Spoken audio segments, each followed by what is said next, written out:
Hot for MTG, everyone. How you guys doing today? It's the beach. I don't know what Tage is doing. He's not here. So anyway, yeah, something inappropriate. So anyway, we're covering spoilers here real quick.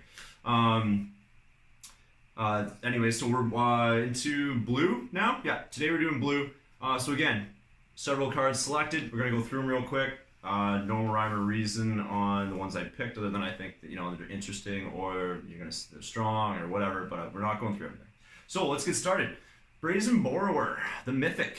That's running a $25 Canadian price tag right now. Look at this guy. It's like a little reminiscent of Vanillion Click.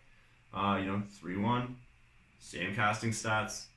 So anyway, 1 and 2 blue for 3/1 flyer, fairy rogue, flash, flying, brazen borrow, can't block. Can block only creatures with flying. Doesn't matter. You're probably intending to smash your opponent in the face with this. Cast it at the end of their turn. Again, does the Simic deck want this for standard? I think so. I think you might see a copy or two of it. I don't think we'll be into a whole thing, but again, got an adventure card attached to this thing. So, Petty Theft, 1 and a blue. Return target non-land permanent opponent controls to its owner's hand. And this thing goes in exile and cast it with flash at any point. Great card. I think the first side of that's going to be really great too. Just basically destroying your opponent's tempo is important. So, good card. This thing's going to see play. Will it hold that price tag? I hope not, but we'll see what it does. All right, moving on to the next. And this thing's getting a lot of attention. The Magic Mirror. Mirror on the wall. Magic Mirror. Again, part of that insane legendary artifact cycle that we have, 1 in every color. They all seem strong. This one particularly strong. So it's 6 and 3 blue to cast this thing. It costs 1 less to cast for each instant and sorcery card in your graveyard. And it gives you no maximum hand size. And at the beginning of your upkeep, you put a knowledge counter on the mirror. And then you draw a card for each knowledge counter on the mirror. So that's cumulative. Every turn you're going to get a counter. Every turn you're going to draw 1 more card. Now, could you mill yourself out with this accidentally? Sure. But Jace is still in the format. Maybe you just want to mill yourself out and win the game. Sort of Laboratory Maniac style kind of thing. Or maybe as a one-off, you might see is it Phoenix run one of these maybe? You notice how my voice gets high when it's interesting?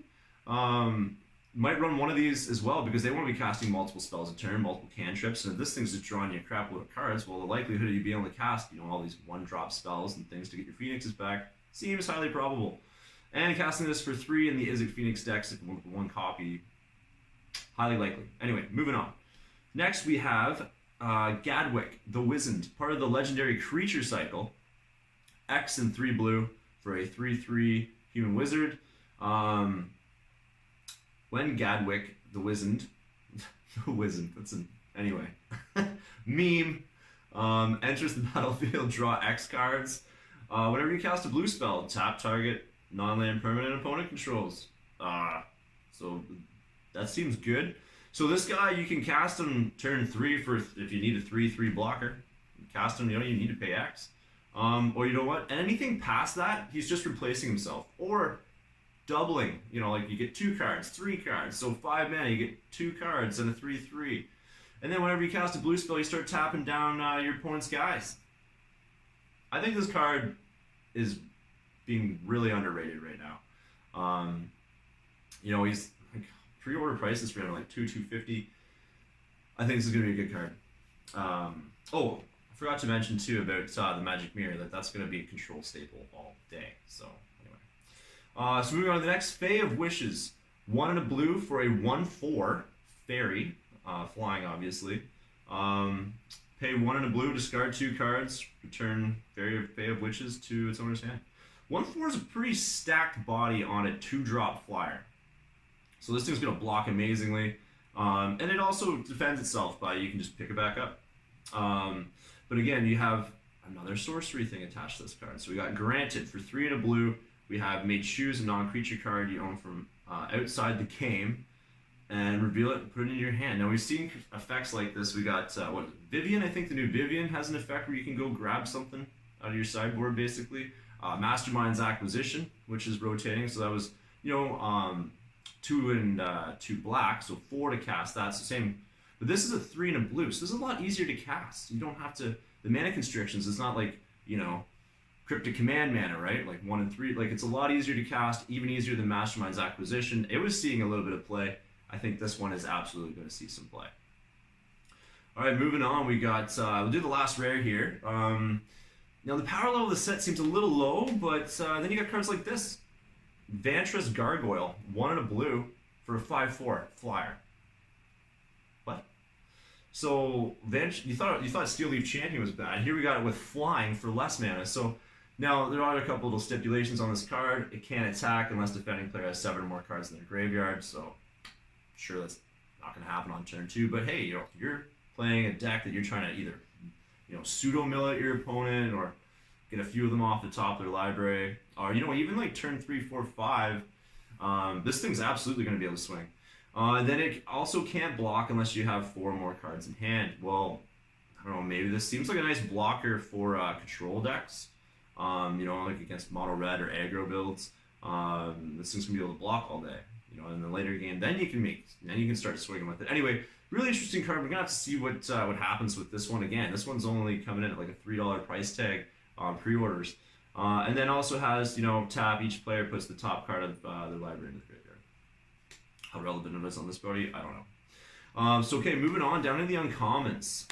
Hypnotic Sprite. Again, another adventure attachment card here.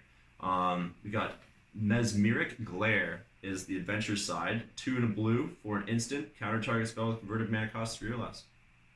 Well, that seems okay. But the fact that then you got a body on double blue for a 2/1 flyer. So you got a counter spell and a body later on. Good card. That fills 2 slots. I think it's going to see play. Like anything that basically utilitizes itself into 2 things or acts as 2 cards. Fantastic. So we got just 2 more blue cards here, I think, today. 2 uncommon, then we get to 1 common. Overwhelmed Apprentice, 1 for a 1/2 human wizard again. When Overwhelmed Apprentice enters the battlefield, each opponent puts the top 2 cards of the library into their graveyard. Then you scry 2. Not too sure this is going to slot in, but that's pretty good. Whether you're trying to mill your opponent or you're just setting up your next draw, 1/2, do a little setup, relevant creature type. So again, I think that one sees some play for sure. And then lastly, we have Murphrope Secret Keeper, 1 blue for a 0/4 Murphrope Wizard again. There's that creature type, and again we have an adventure attached to this.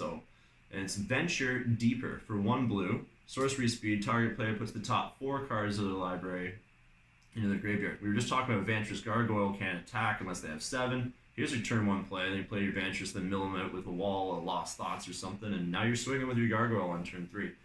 That's pretty good. So if there was a mill deck in Standard to be built, I think this is the piece that they were looking for as that 1-drop slot they needed to fill. So Murphrope Secret Keeper, if mill happens, that's going to be a card as a 4 of all day. So anyway, guys, that's it for blue. Again, hit like, hit subscribe if you enjoyed the videos. Can't wait to do some box openings, Throne of Eldraine. We also managed to just, that they're doing that little collector pack thing. So we're going to open up a couple of those on the channel. It should be really neat. A couple box openings. So that'll be coming up in about a week's time. But anyway, we got a couple more spoiler videos coming out for you guys here in the next day or so. So make sure you check them out. Thanks.